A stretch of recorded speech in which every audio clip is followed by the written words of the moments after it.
You already watched it? Restless Cabal Guide. Yeah, Hazel's the first one. I'm Hazel, and this is a guide to the Restless Cabal raid. It should be okay. It should be okay. This is so... whatever.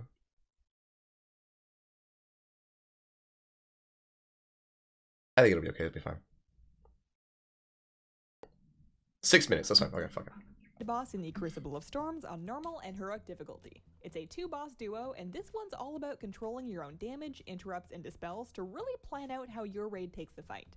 These two dude, I gotta play good. Fuck, dude. Alright. Share a health pool, and Pact of the Restless means that you'll need to kill them within 20 seconds of each other. Okay. If you don't, you're going to see a 20% heal, and the party's pretty much over at that point. All Bring them down at the same time. Kill them at the same time. There are excellent reasons why you don't want to keep them dead even in health the whole time, which we'll touch on in a bit. Enveloping darkness means don't ever leave the platform. Just pretend it's a giant drop-off of doom because it may as well be. There are no knockbacks in this fight, so if you Dude, this guy treats me like I'm a legitimate brain-dead moron, and I fucking love it. Thank you. Holy shit, this is... I've always wanted this. Let's dig in by looking at Zach Sassage's speaker, who I will now be referring to as Skinny Noodles. I love it! Call him Noodle Face, but they both got those, so Skinny Noodles it is. He's really interesting for one reason, and that's Aphotic Blast. He spams that instead of meleeing, and it means that Skinny Noodles will need to be tanked by a ranged DPS player. The blast increases threat gen and does damage in a 5-yard splash, and it's less damage the farther away you are. The chosen range tank should stay 30 yards out from him, they need a 5-yard bubble of personal space, and they should not be anybody who's multi-dotting since they've got all that threat gen. When the fight starts, only the ranged tank should be hitting Skinny Noodles to make sure that they've got aggro locked down before everyone else has at it. He also does Cerebral Assault, which is a... Dude, I'm tanking that boss. I don't give a fuck what they say. I do more DPS than them anyway. 150% threat? Damn right. Cone attack that you can and should avoid. If you do get hit by it, you'll find yourself hostile to allies. This is kind of a cheeky effect. It's not technically an MC since you can still damage the boss and control your character, but nobody else can heal you and you'll be attackable by your friends. They should choose not to, but you know them. We all know how this ends. Get out of the cone and don't attack or CC anyone that grip Deep Shades into the cone for flaming me earlier. Got clipped. He will also mock people with Dark Herald, which applies promises of power to anyone in their purple ring for 5 seconds. This is a similar idea to Whispers of Power from Shrine of the Storm. Once you've got it, it'll start stacking up your damage done, but also your damage taken. Use this to help the raid hit DPS checks, but I'd say make sure that you have a Dispel plan to take it off before heavy raid damage. Insta-Dispel, fuck the DPS. And you only have 3 Dispels, you'd better have a Mass Dispel ready or else someone's getting a free snack break. Fuck the DPS, Insta-Dispel, Insta-Dispel, fuck him, dude. Noodles. He'll cast Sheer Mind on legit, these idiots think they're getting rank 1, not on my watch, buddy.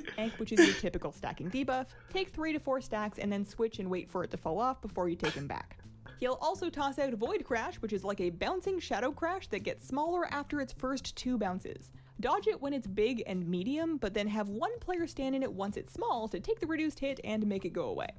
If you get Crushing Doubt, get out. It rhymes, so you can't forget. It slows you down and then explodes for raid damage with a distance drop-off, so with Crushing Doubt, get out. Just don't leave the platform or go trip on the poor range tank. Maybe mark a doubt spot. So that's the basics of what they do personally, but we've also got 3 relics just hanging out in the arena. When each boss reaches 75, 50, and 25% health, they'll activate the relic nearest to them. The relic will do a thing, and then that boss does a thing too. Power overwhelming means don't double up on relics per dude. There's 3 relics, so each boss should hit each one once. Okay, the range tank will need to do some positioning of Skinny Noodles by max ranging his cast and then having the boss chase a bit. Make sure everyone is giving them space while they're repositioning. The crown-looking thing is the Tempest Caller. When activated, the raid will take big pulsing damage with Storm of Annihilation, and they'll also deal reduced damage while it's up. On top of that, if anyone is below 25% health, they're just super dead. Oh yeah, I saw that guy there. I was like, look, right there. I saw on the raid frames this guy here tick down because he had the debuff. He was taking increased damage, and I thought like, holy shit, that last tick hit hard, like right here. Like I got him. If anyone is below 25% health, they're just super dead, so you want to have no promises of power buffs up when this starts. Yeah, You're gonna want healing cooldowns and personals to survive this, so maybe do this early, and then late in the fight so you can get those back for the second one. Third, Storm Attunement will buff that boss with 10% damage done.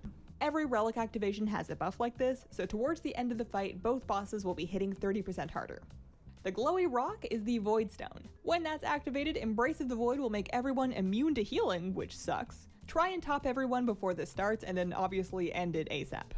Umbral Shell will put an absorb shield on the Wait, how do you end it?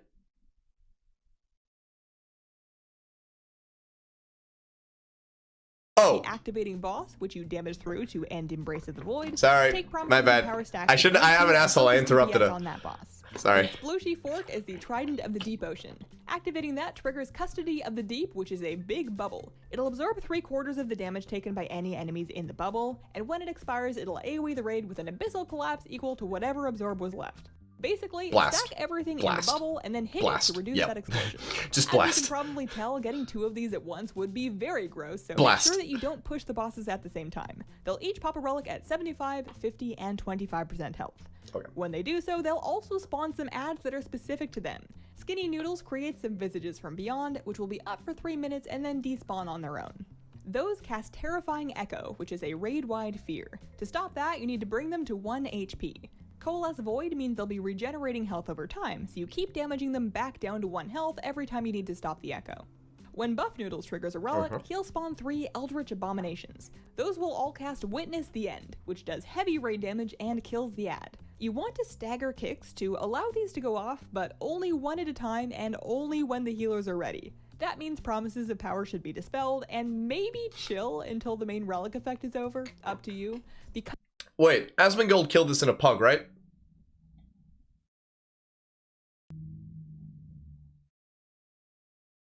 What the fuck am I watching tactics videos for? Holy shit. What am I playing at? Oh, fuck that. Alright. Okay. I know enough. That's fine. Oh, boys. Okay. We're pugging as well? Oh. because that will kill them, don't worry about DPS on these. On normal, that's the fight. Heroic has the same abilities, Okay. but 3 of them get upgrades. Alright. On Heroic, the Aphotic Blast now makes the target permanently hostile to allies if it expires. That's a bad day. Wait.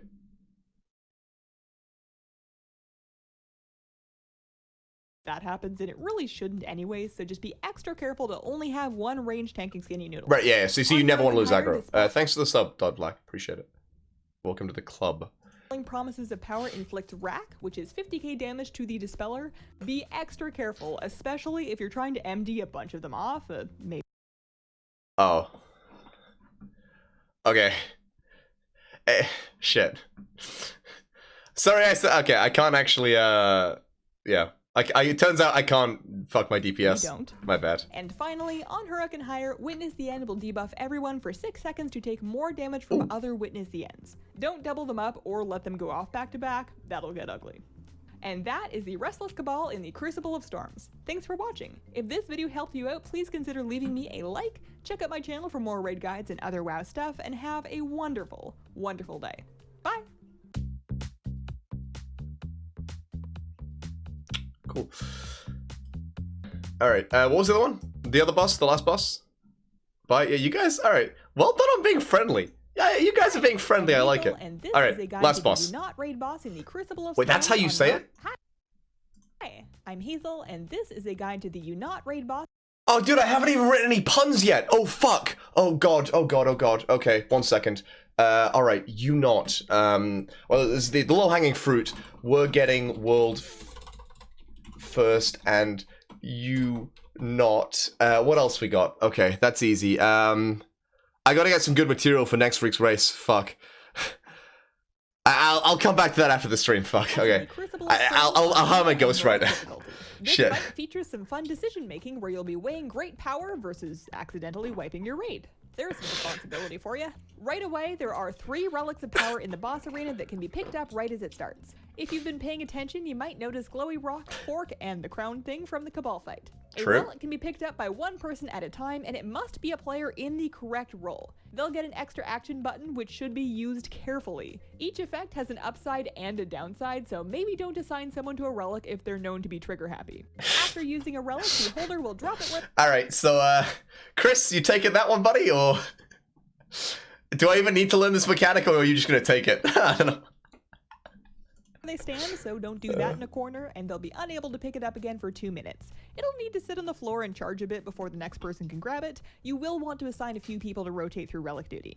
The Void Stone is the healer relic, and it'll take 1 minute to recharge after use. Popping it applies Umbral Shell, which is a big old healing absorb to the casting healer. It'll also apply Embrace of the Void to everyone, making the adds and boss, but also the raid, immune to healing. That lasts until the Umbral Shell is broken, so if you need to take it off in a hurry, go stand in Void Goop.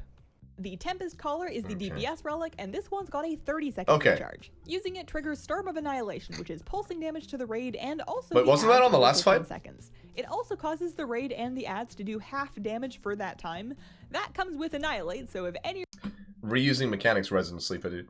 Of Annihilation, which is pulsing damage to the raid and also the adds over 15 seconds. It also causes the raid and the adds to do half damage for that time. That comes with Annihilate, so if any raid member or add is below 25% health during that, they will die. Using this too much is going to slow down your damage as well as potentially kill raiders, but it is the preferred and sometimes only way to kill many of the adds in this fight. Third, we have the tank relic, the Trident of the Deep Ocean. This one's on a 2-minute recharge. Using that creates the big custody of the deep bubble, absorbing 75% of the damage that we take inside it. When it expires, it will AoE us for any health that was left on the shield. If you're going to use the bubble,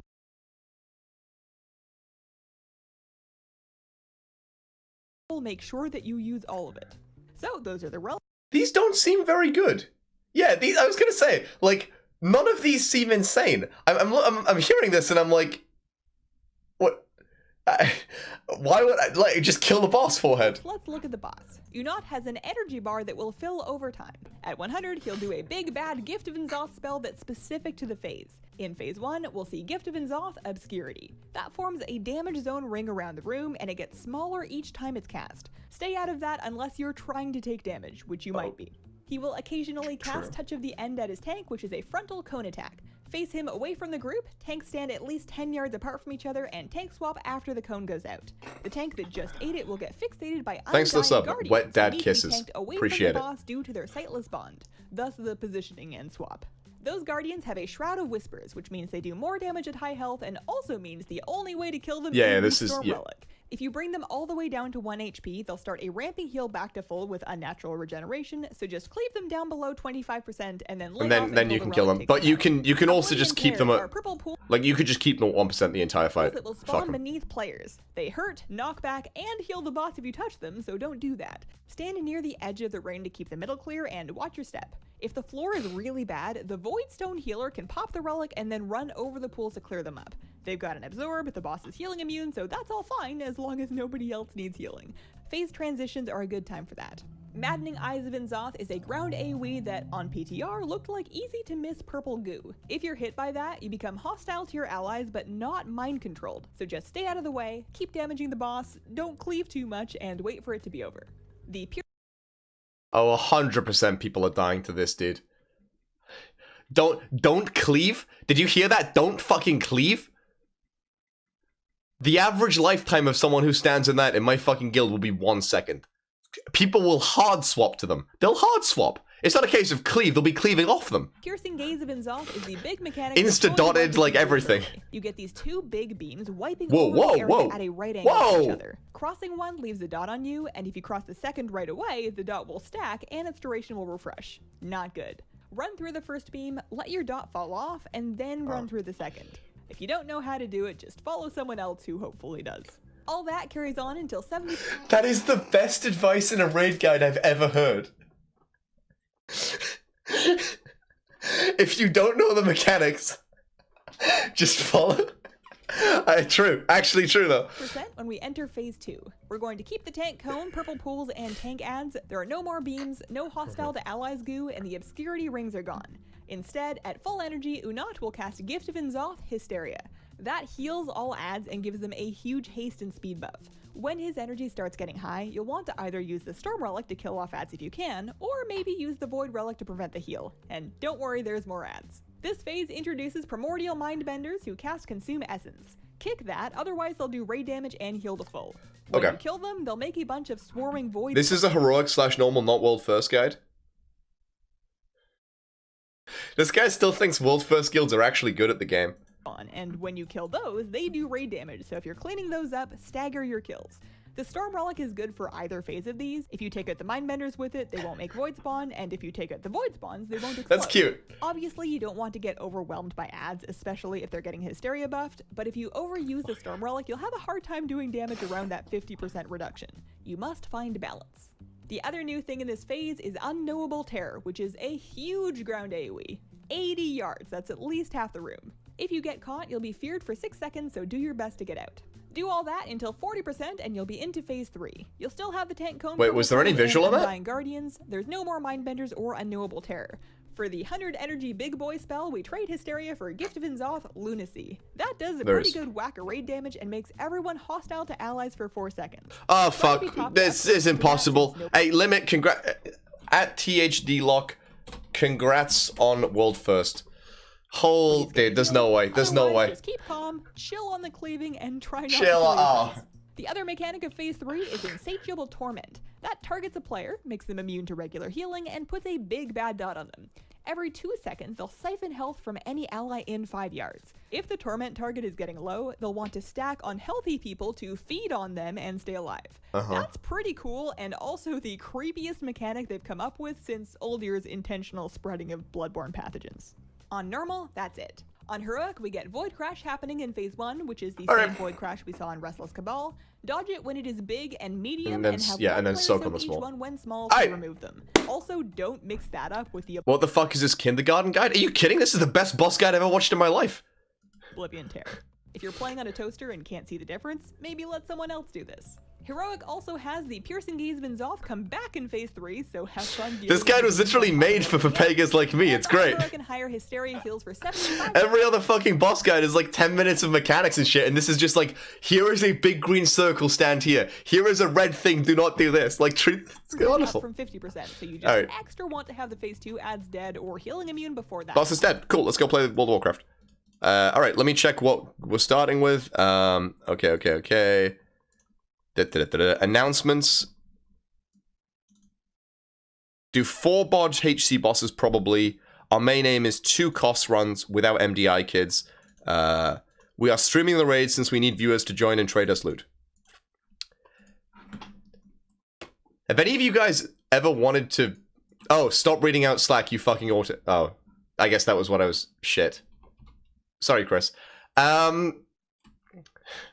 Anyway, as I was just saying in my own words, not directly quoting our raid leader in Slack, would anyone like to come raid with Method with no downside whatsoever, except giving all your loot away? Like the video? Oh, my bad. True, I actually meant to. Now, this isn't leeching and abusing people per se, because some people enjoy it. Limit every single tier from their first raid ever until they eventually disband. We could have done it. Yep. But you didn't.